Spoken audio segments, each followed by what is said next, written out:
हिंदुस्तान की सबसे बड़ी समस्या है ना कोई, तो जाति और धर्म के नाम पे मिल रहा जो रिजर्वेशन है ना, वही है।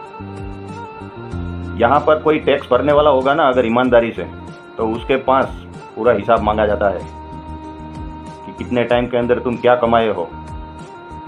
मगर जो 70 साल से जाति और धर्म के नाम पे फ़ायदा उठा रहे हैं ना, उसके पास कोई हिसाब मांगने को तैयार ही नहीं है कि भैया तुमने कितना अपने अंदर प्रोग्रेस किया है। ये रिजर्वेशन तुमको मिल रहा है ना, तो उसकी वजह से तुम कितना, तुम्हारा जो जाति के आधार से मिल रहा है तो समझो तुम्हारा जाति कितना ऊपर आया है।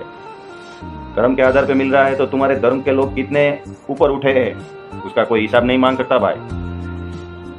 ये सबसे बड़ी कठिनाई है, क्योंकि यहाँ पर तुमको ऐसे लोग मिलेंगे, समझ लो कांग्रेस का अध्यक्ष ही, मैं नाम नहीं लूंगा, 6000 करोड़ की संपत्ति है, फिर भी जब चुनाव प्रचार करने निकलता है ना, तो अपने आप को मैं पिछड़ा ऐसा करके प्रचार करता है। सबसे बड़ी कठिनाई है भाई। अगर तू पिछड़ा है तो ये जो मजदूरी कर रहे हैं, मेहनत कर रहे हैं, तो उसका क्या करेंगे भाई। अभी तू पिछड़ा नहीं छोड़ रहा है अपना, तो इसका क्या होगा। बहुत खराब पोजीशन है। अंदर तक उतरेंगे ना तब पता चलेगा क्या हालत है। अच्छा है मोदी जी ने आने के बाद बिना जाति बिना धर्म पूछे बहुत सी सुविधाएं दी है, जो मोदी जी के पहले नहीं था। यहाँ पर कुछ सुविधा लेनी हो ना तो जात दिखानी पड़ती थी, धर्म दिखाना पड़ता था, ये हकीकत है। फिर भी कुछ लोग हैं जो जाति और धर्म के नाम पर ही चलना चाहते हैं। इतनी सुविधाएं मोदी जी ने दी है बिना जाति और बिना धर्म के, इसके बावजूद मोदी जी के टाइम के अंदर दुनिया की 5वीं अर्थव्यवस्था बनने जा रहा है भारत। ये गर्व की बात है। और गरीबी रेखा से नीचे जो जी रहे थे ना, बहुत से लोग गरीबी रेखा से ऊपर आए हैं। कब हुआ ये? जब ये बिना जाति और बिना धर्म के देने का चालू हुआ ना, उसके बाद हुआ। सोचने वाली बात है। और मैं तो यहाँ तक बोलता हूँ कि जब तक रिजर्वेशन आर्थिक बेज नहीं हो जाएगा ना पूरी तरह से, तब तक देश तरक्की नहीं कर सकता। क्योंकि जिसके अंदर क्षमता है ना, उसको मौका ही नहीं मिल रहा, और जिसको मौका मिल रहा है ना, वो जाति और धर्म के नाम पे उसके अंदर क्षमता नहीं है, इसलिए भरोसा ही नहीं पैदा होता। अंदर ही अंदर सब बेकारी के शिकार हो रहे हैं। प्राइवेटाइजेशन शिक्षा के अंदर आ गया है, तो उसका भी यही कारण है कि भैया गवर्नमेंट में मिलता नहीं है तो क्या करे, बोल पैसा। इसके मूड के अंदर भी यही जातिवाद का ही है। और इसके कारण क्या होता है, धंधा हो जाता है, शिक्षा का धंधा हो जाता है।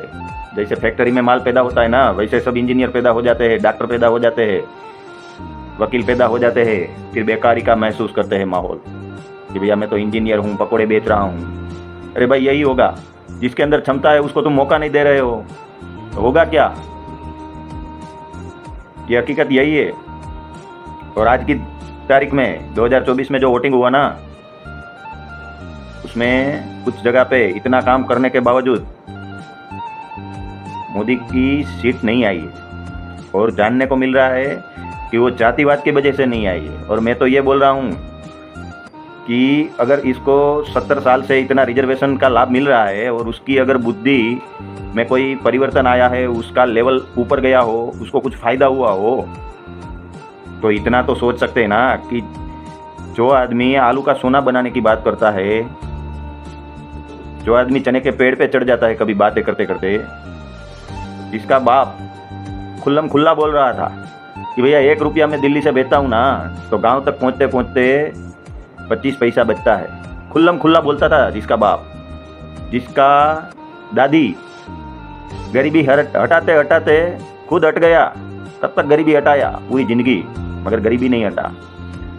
जिसका परदादा खुल्लम खुल्ला ये बोलता था कि भैया देश का एक टुकड़ा जो चला गया है चाइना वालों के पास, उसमें कुछ पकता नहीं था, बंजर था मेरे सिर की तरह, ऐसी जबान बोलने वाला उसका परदादा।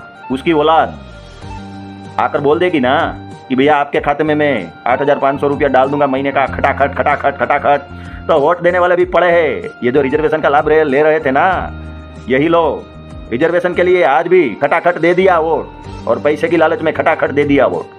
दुख तो तब होता है कि अगर उसकी बुद्धि में थोड़ी सी भी ताकत आई हो ना, तरक्की हुई हो ना, तो ऐसे लोगों को वोट देने से पहले वो सोचेगा ना कि भैया ये 70 साल से लगे थे, कुछ गरीबी नहीं हटा पाए, कुछ कर नहीं सके, तो अब क्या करेंगे। मगर इतना दिमाग कब चलेगा, जब तरक्की दिमाग में हुआ होगा तब चलेगा ना। ये इसका सबसे बड़ा सबूत है भाई। तरक्की हुआ ही नहीं है। इसलिए मेरा रिक्वेस्ट है जिसके पास पावर है ना, उस सब लोगों को रिक्वेस्ट है मेरा कि भैया ये जाति वाला बंद कर दो। ये बर्बादी करा सकता है, कुछ नहीं करा सकता। और जो लोग इसका धंधा करते हैं ना, मतलब बोलने का मेरा ये है, जो लोग इसके ऊपर राजनीति करते हैं ना, जाति और धर्म के ऊपर, वही सब लोग अरबपति बन गए हैं। उसके लड़के लड़की सब विदेश में, फॉरेन कंट्री में घूमते हैं, वहाँ पर पढ़ाई करते रहते हैं। और ये लोग हजारों करोड़ की संपत्ति बना चुके हैं। और जो लोग राष्ट्रवाद की राजनीति करने के लिए आते हैं ना, शास्त्री जी जैसे लोग, उसके कपड़े भी फटे रहते हैं, जिंदगी पूरी हो जाती है, घर का मकान भी उसका नहीं रहता है। ऐसे नेता लोग बहुत है। मैं नाम लूंगा ना आज की तारीख में कि पूरा जीवन अपने परिवार का कुछ सोचा नहीं है, बर्बाद कर दिया देश के लिए, फिर भी उसको लोग वोट नहीं दे रहे। ये कठिनाई तो देखो, दुनिया के अंदर लोग देख रहे हैं कि ऐसे नेता अगर हमारे पास होते तो कैसा होता, मगर यहाँ पे उसकी कोई कीमत नहीं है। सोचो तो सही। इसका कारण एक ही है कि जाति और धर्म के ऊपर उठ के सोचने का ही नहीं है कुछ लोगों को। इसलिए ये चीज फायदा नहीं कर रही है, नुकसान ही कर रही है। इसलिए जिसके पास पावर हो ना भाई, तो कृपा करके इसके ऊपर कुछ कीजिए, नहीं तो देश कभी आगे नहीं आएगा। चलो, जय हिंद।